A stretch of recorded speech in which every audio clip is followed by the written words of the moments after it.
కమలంలో కూర్చొని ఉంటుంది. గురుగారు, పాపపుణ్యములు అనేవి అసలు ఉంటాయా గురుగారు? ఉంటాయి. పాపము పుణ్యము. పాపము అంటే ధర్మంగా బ్రతకకుండా ఉండడమే పాపము, ధర్మంగా బ్రతకటమే పుణ్యము.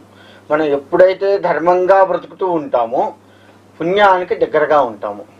తద్వారా మన వంశాభివృద్ధి, మన అభివృద్ధి ఇలా అన్నీ కూడాను మిళితమై ఉంటాయి. మనం ఎప్పుడైతే అధర్మంగా వస్తూ ఉంటామో, మనం ధర్మాన్ని తప్పి ప్రవర్తిస్తూ ఉంటామో అప్పుడు పాపం అంటారు దాన్ని. అయితే ధర్మం అనేది మనకు ఒక్కొక్కరికి ఒక్కొక్క తీరుగా ఉంటుంది. తల్లితో ఉండే ధర్మం వేరు, బిడ్డతో ఉండే ధర్మం వేరు, భార్యతో ఉండే ధర్మం వేరు, చెల్లెతో ఉండే ధర్మం వేరు. అంటే ఒక్కొక్కరి దగ్గర ఒక్కొక్క రకమైనటువంటి ధర్మం ఉంటుంది. ఎవరి దగ్గర ఏ ధర్మాన్ని పాటించాలి ఆ విధంగా ఉండాలి. ఆడవారు లెక్కేసుకుంటే భర్తతో ఉండే ధర్మం వేరు, అన్నతో ఉండే ధర్మం వేరు, తండ్రితో ఉండే ధర్మం వేరు. ఇలా వాళ్ళకి ధర్మాలు మారుతూ ఉంటాయి. అంటే ఎవరి దగ్గర ఎలా మెలగాలి, ఎవరి దగ్గర ఎలా మంచిగా ప్రవర్తించాలి, ఎవరితో అనుకువగా ఉండాలి అనేది మొత్తం కూడాను ధర్మంతో కూడుకొని ఉంటుంది. కాబట్టి ఆ ధర్మాన్ని మనం పాటించడమే పుణ్యంగా ఉండి మనల్ని, మన వంశాభివృద్ధిని అన్నిటినీ కూడాను ఉద్ధరిస్తూ ఉంటుంది ధర్మం. అందుకే ధర్మో రక్షతి రక్షిత అంటే ధర్మాన్ని కనుక మనం రక్షిస్తే ధర్మం మనల్ని రక్షిస్తుంది. ధర్మాన్ని రక్షించడం అంటే ఏంటి? దాన్ని పాటించడమే రక్షించడం. మనం పాటిస్తే మన పిల్లగాళ్ళు పాటిస్తారు, వాళ్ళ పిల్లలు పాటిస్తుంటారు, వాళ్ళ పిల్లలు పాటిస్తుంటారు. అంటే ఇట్లా మొత్తం అన్ని రకాల జనరేషన్స్ కూడా ధర్మాన్ని పాటిస్తూ ఉండడమే రక్షించడం అనమాట. ధర్మాన్ని రక్షించడం అంటే అప్పుడు అది మనల్ని రక్షిస్తూ ఉంటుంది. అందుకే ధర్మో రక్షతి రక్షిత అని పెద్దవారు చెబుతూ ఉంటారు. ఇది ధర్మానికి సంబంధించిన వివరణ. పాపపుణ్యాలకు సంబంధించిన వివరణ ఇది.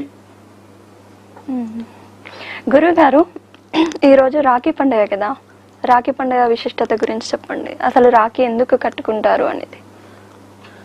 రాఖీ అనేది మనకి అన్నా చెల్లెళ్ళ అంటే సోదరమణుల యొక్క అన్యోన్యతకు చిహ్నంగా చెప్తూ ఉంటారు. మనకు అసలు ఈ రాఖీ పండుగ ఎక్కడి నుంచి వచ్చింది అంటే మనకి 4 యుగాలు ఉన్నాయి. కృతయుగం, త్రేతాయుగం, ద్వాపరయుగం, కలియుగం. ఈ ద్వాపర యుగంలో కృష్ణుడి దగ్గర నుంచి ఈ రాఖీ అనేది మనకు వచ్చింది. అది ఎలా వచ్చింది అంటే ఈ మన శిశుపాల దంతభక్తులు ఉన్నారు. 100 తప్పుల వరకు క్షమించాలి కదా. అలా 100 తప్పుల వరకు శిశుపాలుని క్షమిస్తూ వచ్చి 100వ తప్పుకి తన సుదర్శన చక్రం నుంచి ఆ యొక్క శిశుపాలని సంహరించాలి కదా. అలా సంహరిస్తూ ఉన్న సమయంలో తన వేలు నుంచి వచ్చినటువంటి ఆ చక్రము ఆ వేగానికి వేలు కొంత తెగిపోయిందట. తెగిపోవటం వల్ల కొంత రక్తం కారుతుంది. అది అక్కడ అమ్మవారు చూసి అయ్యో వేలు తెగింది అని చెప్పి ఆ కృష్ణుడి యొక్క చెల్లెలు చూసి వేలు తెగింది అని చెప్పేసి చక్కగా తన చీరని చించేసి వెంటనే ఆ వేలు కడుతుందట. కట్టగానే అప్పుడు కృష్ణుడు అభయం ఇస్తాడు. నీకు ఎప్పుడు నువ్వు పిలిచినా సరే నేను నిన్ను కాపాడుతాను, నేను నీకు దగ్గరికి వచ్చేస్తాను, నీకు ఏ కష్టం ఉన్నా నేను కాపాడుతూ ఉంటాను అని చెప్పేసి చెప్పడం జరిగింది. అలా అనుబంధం అనేది అక్కడి నుంచి మనకు మొదలైందనమాట.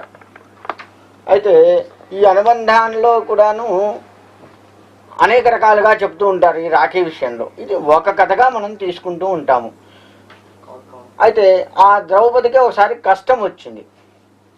ద్రౌపది వస్త్రాభరణం చేయవలసి వచ్చింది. ద్రౌపది వస్త్రాభరణం చేయవలసి వచ్చినప్పుడు తన వస్త్రాలన్నీ తీసేస్తుంటే అప్పుడు కృష్ణుడిని ప్రార్థించింది. కృష్ణుడిని ప్రార్థించగానే అన్నగా రక్షించాలి కాబట్టి వచ్చేసి రక్షించడం జరుగుతుంది. అందులో కూడా అనేక రకాలైనటువంటి అంతరార్థం ఉంది.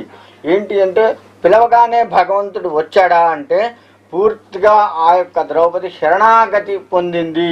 ఇక కృష్ణుడే దిక్కు నాకు, ఇక ఎవరు దిక్కులేరు, భగవంతుడు తప్ప ఇంకొకరు దిక్కులేరు అని చెప్పేసి పూర్తిగా శరణాగతిని పొందిన తర్వాత మాత్రమే ఆ భగవంతుడు, ఆ కృష్ణుడు తనని కాపాడటానికి ముందుకు వచ్చేసాడు. ఆ విధంగా మనకి ఈ రాఖీ పండుగ అక్కడి నుంచి ఆ విధంగా అన్నా చెల్లెళ్ళ అనుబంధాన్ని చూపిస్తూ భగవంతుడు శరణాగతి ఎట్లా అనేది కూడా చూపిస్తూ మనకి ఉన్నది.